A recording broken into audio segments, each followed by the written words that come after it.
for the faraway drip of a tap. No night watchman would stay in the building. None was needed. Burglars gave the place a wide berth. Jason opened a door at random, then another. Offices lay everywhere about him, empty and forbidding. Some held lipstick-stained tissues, spilled powder, and orange peels. Others were still foggy with cigarette smoke. Here was a director's suite of rooms. A desk like half an acre of frozen lake. Inch-thick carpet, roses, and the smell of cigars. Here was a conference room with scattered squares of doodled blotting paper, all equally empty. He was not sure when he first began to notice the bell. Telephone, he thought at first, and then he remembered that all the outside lines were disconnected at 5. And this bell, anyway, had not the regularity of a telephone's double ring. There was a tinkle, and then silence. A long ring, and then silence. A whole volley of rings together, and then silence. Jason stood listening, and fear knocked against his ribs and shortened his breath. He knew that he must move or be paralyzed by it. He ran up a flight of stairs and found himself with 2 more endless green corridors beckoning him like a pair of dividers. Another sound now, a waft of ice-thin notes, riffling up an arpeggio like a flurry of snowflakes. Far away down the passage it echoed. Jason ran in pursuit, but as he ran, the music receded. He circled the building, but it always outdistanced him, and when he came back to the stairs, he heard it fading away to the story below. He hesitated, and as he did so, heard again the bell. The bicycle bell. It was approaching him fast, bearing down on him, urgent, menacing. He could hear the pedals, almost see the shimmer of an invisible wheel. Absurdly, he was reminded of the insistent clamor of an ice cream vendor, summoning children on a sultry Sunday afternoon. There was a little fireman's alcove beside him, with buckets and pumps. He hurled himself into it. The bell stopped beside him. And then there was a moment while his heart tried to shake itself loose in his chest. He was looking into 2 eyes carved out of expressionless air. He was held by 2 hands, knotted together out of the width of dark. "Daisy? Daisy?" came the whisper. "Is that you, Daisy? Have you come to give me your answer?" Jason tried to speak, but no words came. "It's not Daisy. Who are you?" The sibilants were full of threat. "You can't stay here. This is private property." He was thrust along the corridor. It was like being pushed by a whirlwind. The fire door opened ahead of him without a touch, and he was on the open-work platform, clutching the slender railing. Still, the hands would not let him go. "How about it?" the whisper mocked him. "How about jumping? It's an easy death compared with some." Jason looked down into the smoky void. The darkness nodded to him like a familiar. "You wouldn't be much loss, would you? What have you got to live for?" "Miss Golden," Jason thought. "She would miss me." And the syllables Berenice Golden lingered in the air like a chime. Drawing on some unknown deposit of courage, he shook himself loose from the holding hands and ran down the fire escape without looking back. Next morning, when Miss Golden, crisp, fragrant, and punctual, shut the door of room 492 behind her, she stopped short of the hat pegs with a horrified gasp. "Mr. Ashgrove, your hair!" "It makes me look more distinguished, don't you think?" he said. It had indeed this effect, for his impeccable dark cut had turned to a stippled silver, which might have been envied by many a diplomat. "How did it happen? You've not..." Her voice sank to a whisper.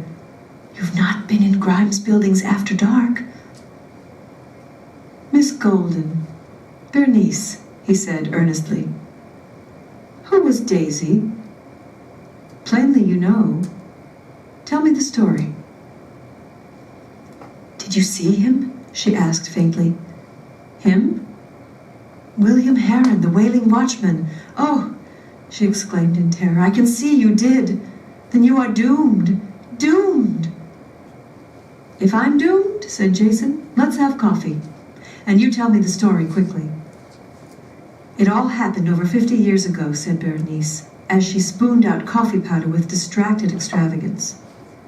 Heron was the night watchman in this building, patrolling the corridors from dusk to dawn every night on his bicycle. He fell in love with a Miss Bell who taught the harp. She rented a room, this room, and gave lessons in it. She began to reciprocate his love, and they used to share a picnic supper every night at 11, and she'd stay on a while to keep him company. It was an idyll among the fire buckets and the furnace pipes. On Halloween, he had summoned up the courage to propose to her. The day before, he had told her he was going to ask her a very important question, and he came to the buildings with a huge bunch of roses and a bottle of wine. But Miss Bell never turned up. The explanation was simple. Miss Bell, of course, had been losing a lot of sleep through her nocturnal romance, and so she used to take a nap in her music room between 7 and 10 to save going home. In order to make sure that she would wake up, she persuaded her father, a distant relative of Graham Bell, to attach an alarm-waking fixture to her telephone, which called her every night at 10. She was too modest and shy to let Heron know that she spent those hours in the building, and to give him the pleasure of waking her himself. Alas, on this important evening the line failed and she never woke up. The telephone was in its infancy at that time, you must remember.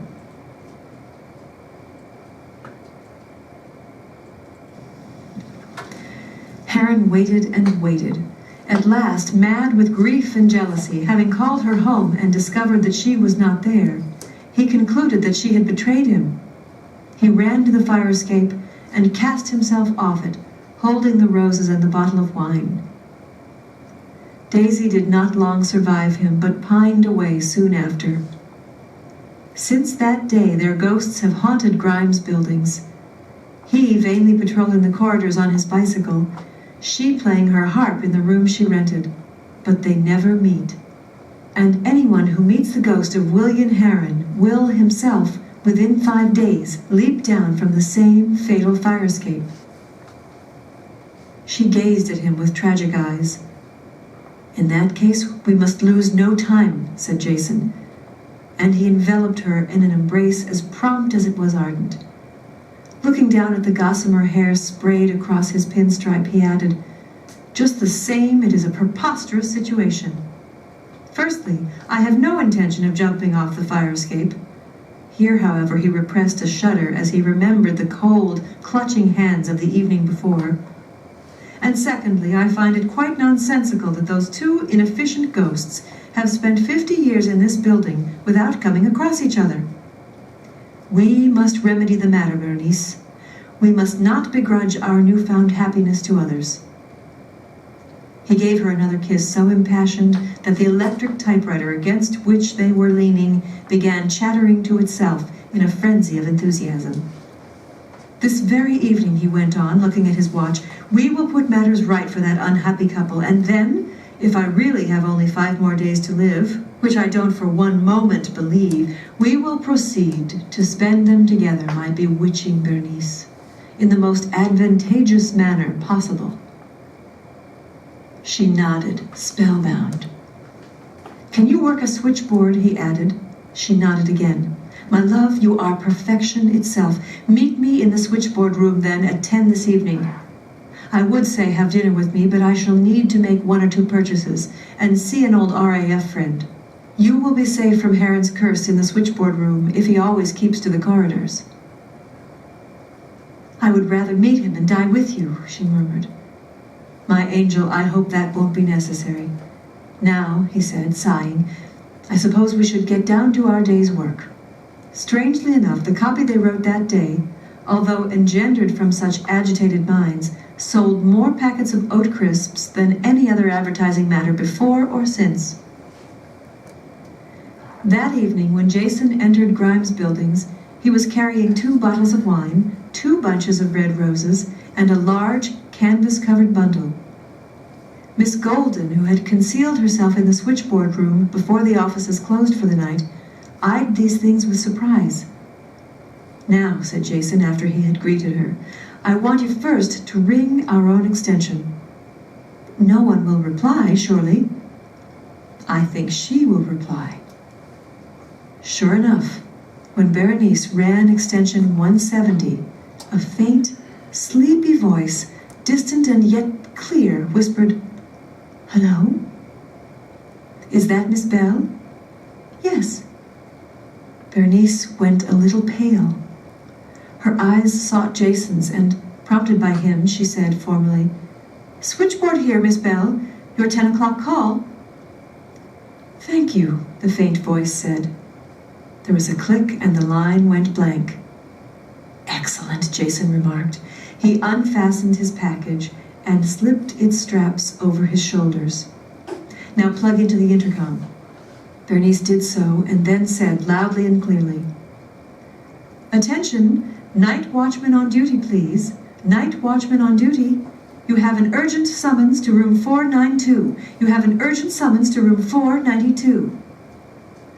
The intercom echoed and reverberated through the empty corridors, then coughed itself to silence. "Now we must run. You take the roses, sweetheart, and I'll carry the bottles." Together they raced up 8 flights of stairs and along the passages to room 492. As they neared the door, a burst of music met them. Harp music swelling out, sweet and triumphant. Jason took a bunch of roses from Bernice, opened the door a little way, and gently deposited them with a bottle inside the door. As he closed it again, Berenice said breathlessly, "Did you see anyone?" "No," he said. "The room was too full of music." She saw that his eyes were shining. They stood hand in hand, reluctant to move away, waiting for they hardly knew what. Suddenly the door opened again.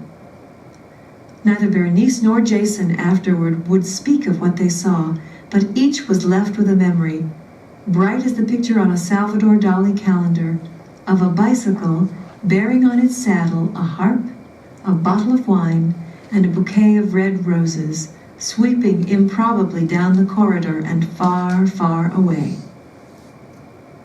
"We can go now," Jason said. He led Berenice to the fire door, tucking the bottle of Medoc in his jacket pocket. A black wind from the north whistled beneath them as they stood on the open-work platform looking down. "We don't want our evening to be spoiled by the thought of a curse hanging over us," he said. "So this is the practical thing to do. Hang on to the roses." And holding his love firmly, Jason pulled the ripcord of his RAF friend's parachute and leaped off the fire escape. A bridal shower of rose petals adorned the descent of Miss Golden, who was possibly the only girl to be kissed in midair in the district of Clerkenwell at 10 minutes to midnight on Halloween.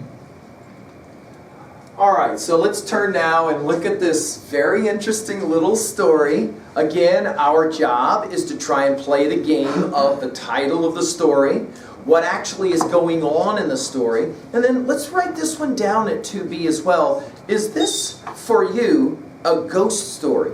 Do you qualify it as a ghost story? I mean, is it a story of scary ghosts, kind of ghost story? Or do you rather see this as a love story of a kind? Okay, and if it is a love story, what kind of love story? Now, we should point out that this story is built around the whole notion of Pyramus Thisbe, right? It's a famous Greek story, and for those of you that know already your story of Romeo and Juliet, you know about this story, about the two lovers who are supposed to meet, and she gets there first, and a lion is there, and she runs away because she's afraid, and the lion bites a hold of her cloak, and he's just killed something, so he's got blood in his mouth, and so the cloak gets blood on it, and then when Pyramus shows up, and he sees Thisbe's cloak is all bloodied, he assumes that she's dead, and he kills himself. So this is a very ancient story that goes way back. In other words, let's put it in our notes this way at level 2B. This is a story that builds on another old story about people making decisions poorly informed. And because poorly informed, tragedy happens. Of course, for those of you that know already the storyline of Romeo and Juliet, spoiler alert, they both kill themselves at the end of the text. Why? Because they assume the other one is dead. Let's now turn back to the very beginning of our story, and let's just do a level 1 very quickly through this story to kind of get a sense of what's going on. First of all, if you're like normal readers of this story, early on you were asking a lot about setting. Where are we? And what's up with this intercom voice that keeps repeating everything twice? And why is it that no one is allowed back into the building in the evening? We, of course, as well, were introduced to a character, especially in Jason, who, put it in your notes, how do you qualify him? He's kind of a guy that's what? Inquisitive. He wants to know things. He doesn't take very seriously some of this ghost talk and all of that, right? Okay. He wants to know what's up with the story of what went on and why is it that this place is such a weird place. Sneaks back into the building, and of course, he will do his own investigation. From the very beginning on page 47, we begin with some descriptions that are already going to set up some of the kind of scariness. Notice, for example, we're told darkness infested the building, and then we've got a comparison using like or as, a simile, like a flight of bats returning willingly to roost. A little bit later, we're told that the staff hustled like lemmings, and then we're told in the very last paragraph on that page, a multitudinous shuffling, a rustling as of innumerable blue-bottle flies. So notice we've got we've got bats, and we've got flies that are being mentioned. So clearly at the beginning of the story, a certain mood is set. Let's write that down at 2B. What is the mood of this story from the very beginning? A kind of scary building, uncertainty as to what's going on. And again, we're back to this notion of suspense. Aiken, of course, is wanting you as a reader to ask. Even if you don't want to ask. I've had freshmen that read the story, they go, I was not prepared to actually want to read this story, but somehow Aiken made me ask the simple question, what's wrong with this building? Like, what's going on with this building? We, of course, are going to find out that it has something to do with love. Right? Love. And of course, love and a misunderstanding, we might say, about love, right? Notice that we then will find out several things. Well, they're in advertising, they're making this layout for Oat Crisp, right? Okay. You got the two key figures of the story in Miss Golden, right? And of course, Jason himself, Ashgrove. There is a secret that Miss Golden knows about and she doesn't want to tell him about. This will lead him to ask what's going on. And she will say it has something to do with a bicycle and a harp, but I can't get into it. He will then decide, once he's outside of the building, I've had enough of this. And on page 50, he will climb back into the building, and once inside, he's going to find something strange. Now, just to review, what is it that's strange? Something he hears. Actually, two things he hears, right? He hears strange harp music, and he hears the ring of a bell. Okay? He will then have this bizarre encounter with a ghost, a specter. He's looking into two eyes on page 51, but they're not real. It's not there. Daisy, Daisy, came the whisper. Is that you, Daisy? Have you come to give me your answer? Right? You can't stay here. This is private property, he's told. He's led out to the fire escape, and he's invited to take a jump, commit suicide.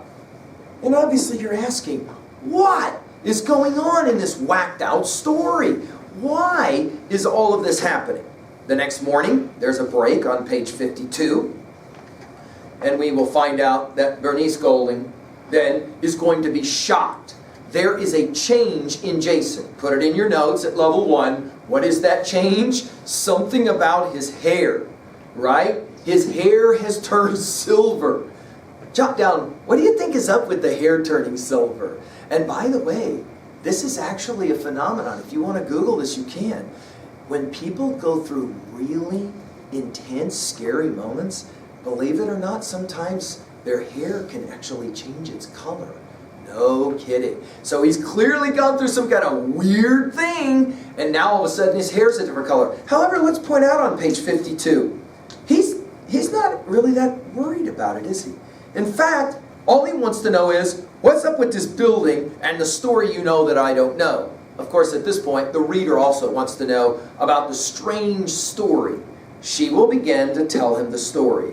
William Heron, the Wailing Watchman, we're told on page 52, right?